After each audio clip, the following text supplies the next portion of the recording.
আপনার বাড়িতে বরকত না হবার কয়েকটি কারণ বলে দিব। ছোট্ট কথা আমল করুন, আমি আর 5 মিনিট আছি।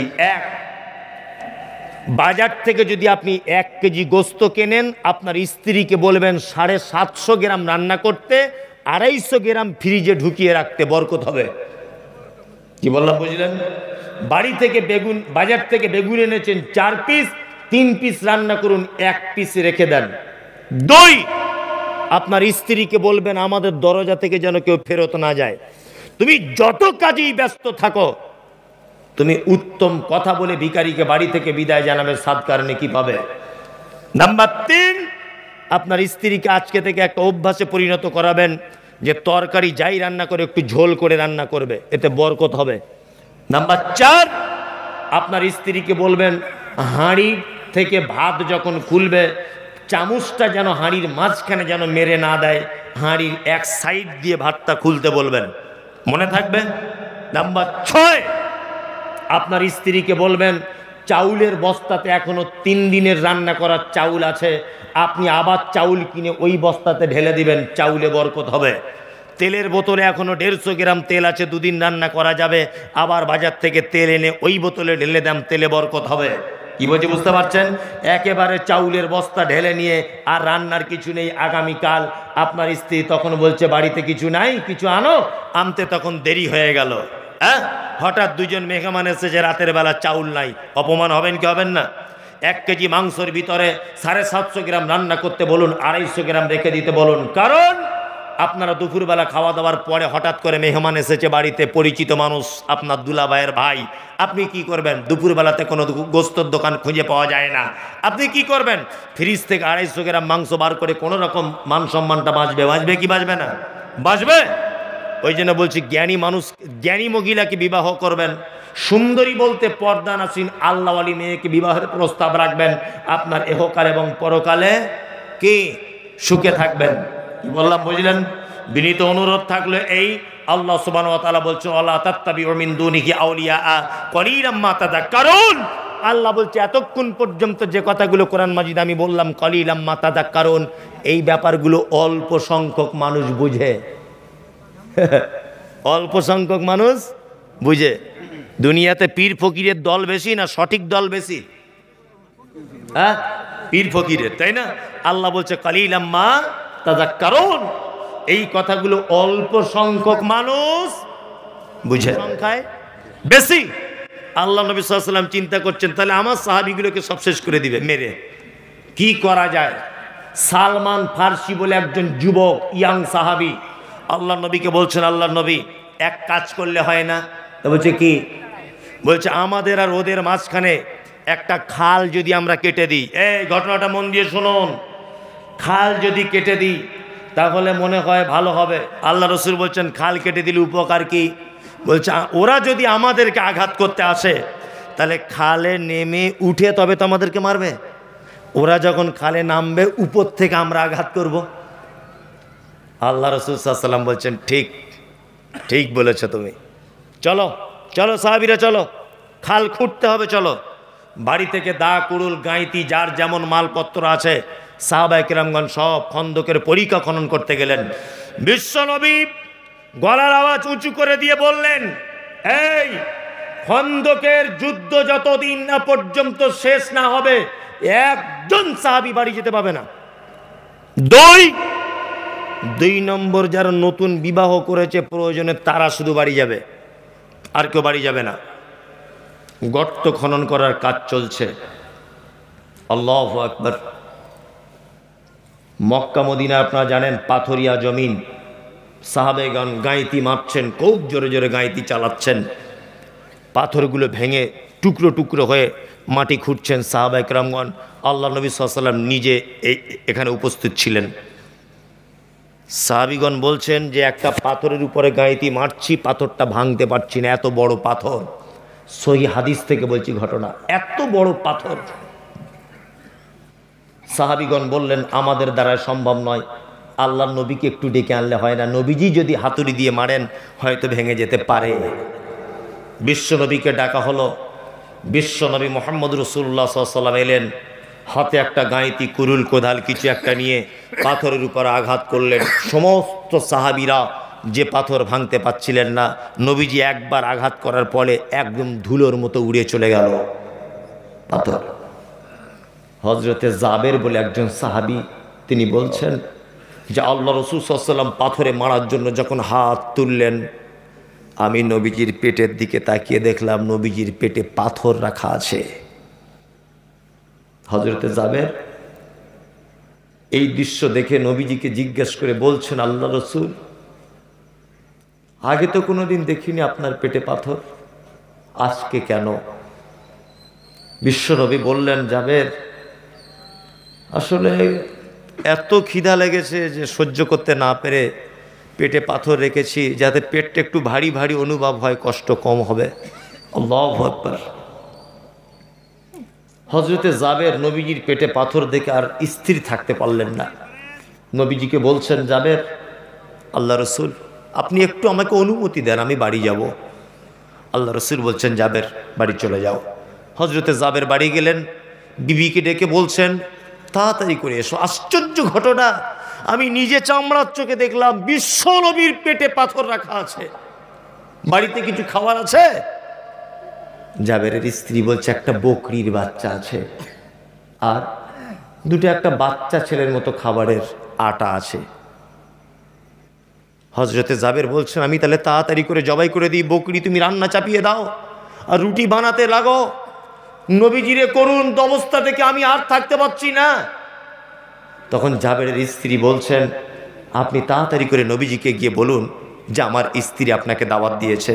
হযরতে জাবের চলে এলেন খন্দকের ময়দানে, বিশ্ব নবীকে বলছেন, আল্লাহ রাসূল, বাড়িতে সামান্য কিছু খাবার তৈরি করেছে আমার স্ত্রী, আপনাকে আমার স্ত্রী বাড়িতে ডেকেছে, আপনি একটু চলুন আর দুই একজন সাহাবীকে সাথে নেন, চলুন গিয়ে কিছু খেয়ে আসি। এই কথা যখন বলেছেন, তখন আল্লাহ নবী সাল্লাল্লাহু আলাইহি ওয়াসাল্লাম খন্দকের 1000 সাহাবী ছিলেন, কত? 1000 সাহাবীর দিকে তাকিয়ে বললেন, এ সাহাবীরা, আরে দা কোদাল কুরুল যার কাছে যা আছে নিজ নিজ স্থানে রেখে দাও, চলো জাবেরের বাড়িতে দাওয়াত খেতে যাব। জাবের তো মাথা খারাপ, একটা বকরির বাচ্চা কতটা গোস্ত হবে? 3 কেজি 4 কেজি হবে, হয়তো 5 কেজি হবে। 1000 সাহাবী, কত? 1000। এটা সহি হাদিসের ঘটনা, হাদিসে আছে না নেই? আছে। জাবের তো ভয়ে থরথর করে কাঁপছেন, কি ব্যাপার, কি সমস্যা হলো, আমার মান সম্মান সব চলে যাবে। জাবের যখন চিন্তিত অবস্থায় বাড়ি ফেরত যাচ্ছেন, আল্লাহ রাসূল তখন জাবেরকে পিছন দিক দিয়ে ডেকে বলছেন, জাবের শোনো, বাড়িতে গিয়ে প্রথম কাজ তুমি তোমার স্ত্রীকে বলবে, তোমার স্ত্রী যে চুলার উপরে গোস্ত রান্না করছে ওই গোস্তর হাঁড়িটা যেন চুলা থেকে না নামিয়ে দেয়। 2, তোমার স্ত্রী আটা খমির করে যেটা রুটি পাকাচ্ছে, রুটির পাত্র যেন চুলা থেকে না নামায়। আমি যাচ্ছি, জাবের চলো। তখন হযরতে জাবের বাড়িতে এসে খুব মন খারাপ, স্ত্রীকে ডেকে বলছেন, সর্বনাশ হয়ে গেছে, ঘটনা এই, আমি আল্লাহর নবীকে দাওয়াত দিয়েছি আর নবীজি 1000 সাহাবীকে দাওয়াত দিয়েছেন।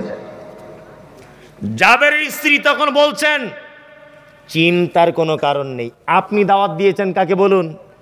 তো বলছে, আমি দাওয়াত দিয়েছি আল্লাহর নবীকে। বলছি 1000 সাহাবীকে দাওয়াত দিয়েছে কে? বলছে নবীজি নিজে। তখন জাবেরের স্ত্রী বলছেন, আপনি কেন টেনশন করছেন? আপনি নবীজির দায়িত্ব দিয়েছেন, দাওয়াত করেছেন, নবীজির টেনশন করুন। নবীজি 1000 সাহাবীর দাওয়াত দিয়েছেন, ওটা নবীজি বুঝবেন, তুমি কেন টেনশন করছো? ওই জন্য বারবার বলি, বুদ্ধিমান মেয়েকে বিয়ে করবেন। বিয়ে করার সময় কি করা লাগবে? বুদ্ধিমান মেয়েকে বিয়ে করতে হবে, আল্লাহওয়ালি মেয়েকে। আর আমরা, আল্লাহু আকবার, চামড়া পরিষ্কার বলছে খুব পছন্দ, খুব। কি বললাম বুঝলেন না? আমাদের বেটা বেটি দেখতে যাওয়ার নিয়ম কি? গিয়ে বেটার বাপ বলছে, মা তোমার নাম কি? বলছে শেফালি খাতুন। শেফালি? হ্যাঁ শেফালি। আচ্ছা, তোমার ভাই আছে মা? না, আমার ভাই নেই, আমি বাপের একটা বেটি। তোমার আব্বা কি করে? না, আমার আব্বার ওই বাজারে 4টে দোকান আছে, আর আমার আব্বার 4টে লরি আছে। বলছে তাই নাকি? বলছে হ্যাঁ। মানে ও ভাবছে মনে মনে, বাপের 4টে লরি আর 4টে দোকান, মানে ওর বাপের বয়স হয়ে গেছে, ওর বাপ মরে গেলেই সব জমি আর গাড়ি আমার বেটার হয়ে যাবে, ওইটা ভাবছে। খুব পছন্দ। মেয়েটাকে তখন লাস্টে জিজ্ঞেস করছে, মা তুমি পড়াশুনো করেছো? বলছে হ্যাঁ, বিএ পাস করে। বলছে আর কলেজে টলেজে যাও না? বলছে না, কলেজে আর যাচ্ছি না। বলছি তাহলে এখন কি করছো? বলছে এখন মাঝে সাঝে টিকটকে ভিডিও করে ছাড়ি। চাচা বাড়ি এসে ওর বউকে বলছে, সাংঘাতিক বৌমা দেখেছি গো। বলছে কেমন বৌমা? বলছে শুধু বৌমা না, টিকটকের নায়িকাও বটে। মোবাইলটা খুলে দেখো, বাড়ি এলে ছেলেকে বলবে টিকটকের নায়িকা। চামড়া পরিষ্কার, দেখতে খুব সুন্দরী। চামড়া পরিষ্কার বলে সুন্দরী নয়। আল্লাহ নবী সাল্লাল্লাহু আলাইহি ওয়াসাল্লাম বলেছেন নারীকে 4টে গুণ দেখে বিয়ে করো। কটা? 4টে বৈশিষ্ট্য। এক, সে সুন্দরী কি না। এখানে একটা প্রশ্ন আলেম ওলামার আজও পর্যন্ত বলেছে কি জানা নেই। সুন্দরী বলতে কি? যে মেয়েটার দাঁত উঁচু, চোখটা টেঁড়া, ওই মেয়েটা আল্লাহ নবী সাল্লাল্লাহু আলাইহি ওয়াসাল্লামের এই হাদিসের উপর আঙুল তুলতে পারে কি পারে না? পারে। যে মেয়েটা বেঠে, যে মেয়েটা কালো, আফ্রিকার মতো কুচকুচে কালো, ও তো সুন্দরী নয় আমাদের দৃষ্টিতে। কিন্তু নবীজি বলেছেন সুন্দরী মেয়েকে বিবাহ করো। আদেও সুন্দরী বলতে কি বোঝানো হয়েছে সেটা দেখতে হবে। কাজী নজরুলের ভাষা মনে পড়ে যায়, দেখিতে পলাশ ফুল অতি মনোহর, গন্ধ বিনে সবে তারে করে অনাদর। যে ফুলের সৌরভ নেই, কিসের সে ফুল? কদাচ তাহার মনে মজে না বুলবুল। পলাশ ফুল দেখতে পাওয়া যায়, বাজারে বিক্রি হয় না, কেউ কিনেও নেয় না। গোলাপ ফুল খুব দাম, তাই না? ভ্যালেন্টাইন্স ডে একবার শুধু নিয়ে আই লাভ ইউ বলবে, 100 টাকা দাম, 250। একবার আই লাভ ইউ বলে, ও আই লাভ ইউ 2 বলতেও পারে, নাও পারে, ভরসা নেই, তারপরেও 250 টাকা পিস, তাই না? তার মানে ও দেখতেও যত সুন্দর, ওর সেন্ট তত ভালো, তাই না? ওই জন্য বলছি চামড়া পরিষ্কার হলে সুন্দরী নয়। চামড়া সাদা হলে যদি সুন্দরী হতো, তাহলে আমি মনে করব কালো আঙ্গুরের থেকে মূলোর দাম বেশি হতো, তাই না? সাদা হলেই যদি দাম বেশি হতো, আপেলের থেকে মূলোর দাম বেশি হতো না? এই কালো আঙ্গুর দেখতে ভালো না মূলো দেখতে ভালো? মূলো কত কেজি? কত? 10 টাকা। কেউ খাই না, খায়, অথচ কালো আঙ্গুর এখন 400 টাকা কেজি, যান, তাই না? সিলভার কাপ মাছ 100 টাকা কেজি, সাদা চকচক চকচক করে, তাই না? আর দেশি মাগুর 1000 টাকা কেজি। কালো না সাদা? কালো। তার মানে বোঝা যায় কালো বলেই যে খারাপ তা নয়, গুণ যার বেশি দাম তার বেশি, ইমানদারিতা যার বেশি দাম তার বেশি। বেলাল হাবশি, ইথিওপিয়াতে তার বাড়ি, হযরতে বেলালের ইথিওপিয়াতে বাড়ি। বেলাল মাথার চুলগুলো পাখির বাসার মতো কালো, কুচকুচ কুচকুচ কুচকুচ করে বেলালকে। ইমানদারিতার দিক দিয়ে কি উজ্জ্বল নক্ষত্র নয়? উজ্জ্বল নক্ষত্র। আবু জাহেল, আবু লাহাব, জি জানা আছে? দেখতে কেমন ছিল? তখনকার দিনে মক্কা মদিনার আরব দেশের সব থেকে সুন্দরী, সব থেকে সুন্দরের উপাধি পেয়েছিলেন, তার নাম আবু লাহাব। কি বললাম বুঝলেন? সব থেকে সুন্দরী, সুন্দর, কিন্তু ইমান ভিতরটা খারাপ। টিকতে পারবে আল্লাহর দরবারে?